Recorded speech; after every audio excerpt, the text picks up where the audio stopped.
how much of our beliefs have changed over the last 5, 10 years. Loads.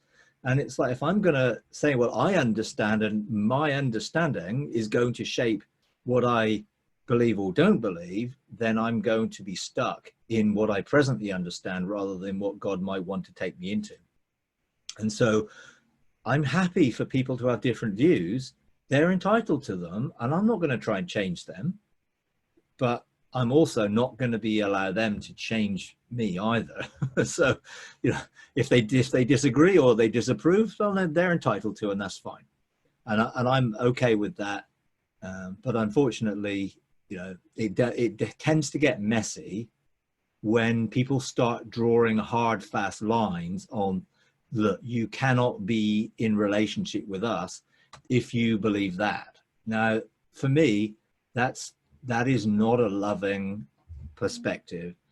And I think Gamaliel, who was one of Paul's rabbis, taught them that if it's of God, then you do not want to be in opposition to it. Even if you don't understand it, you don't want to oppose it. If it's not of God, it'll come to nothing anyway. We don't have to police the Christian community against error. The Holy Spirit can bring us into truth, you know, and, you know, one man's heresy is another man's revelation. That's been the case all the way through. If you go back to before Martin Luther and that stuff came out, well, everyone would have been very much held to the Catholic way of looking at it.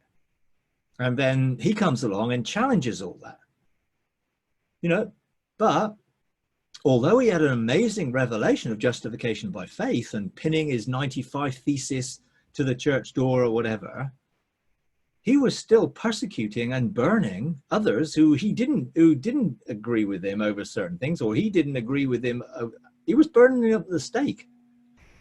So, you know, there's a huge history of people who have revelation defending that revelation against others, rather than be open for fresh revelation to continually move us towards a relationship with God, which is developing and not fixed and rigid. And if God is infinite, which I believe he is, how much do we know about him? A fraction of what there is to know. Therefore, we've got to be very careful that we do not create more doctrinal, theological, denominational positions that he is just going to have to smash.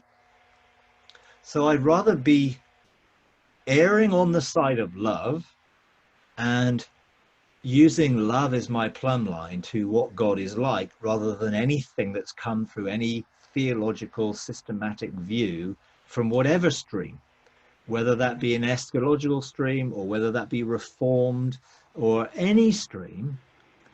Let's be careful that we do not allow those things to limit the reality of our relationship with God, because he doesn't fit into our box. If we put him in a box, we're just creating a box for our own mind, and he will smash the box. He will not be in a box, because he is an infinite God. How could you possibly put an infinite God in a finite box of our making? But we do it all the time by making him fit into our understanding, rather than allowing him to shape our understanding and change it in an ongoing, progressive way. So it's okay, people being different, but let's be nice to each other rather than nasty to each other. That would be my encouragement in these things. And if you see people being nasty, then it's not really a very fruitful thing when it comes to love. You know, Jesus wasn't nasty. He may be indirect at times, but he wasn't nasty. He was always operating in love and always wanted the best for the person, not wanting to prove people wrong, but wanting people to come into their relationship with God. So it's okay. You're all powerful enough to go back to God and ask him what he thinks. Do not be influenced by me or anyone else. Go back to God and make sure the revelation comes direct from him, but do it with an open mind. Ask him if there are blockages to remove them, or if there are wrong ways of thinking to change them, because for us to think that we know everything is a very arrogant place to be. You know, I know very little. What I do know, more and more affirms love.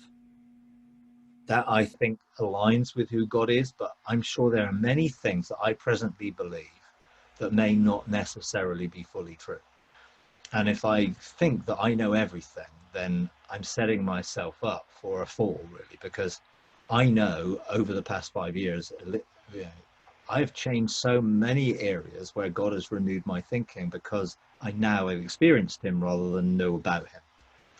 And if we're all open for that, then there's so much more to come.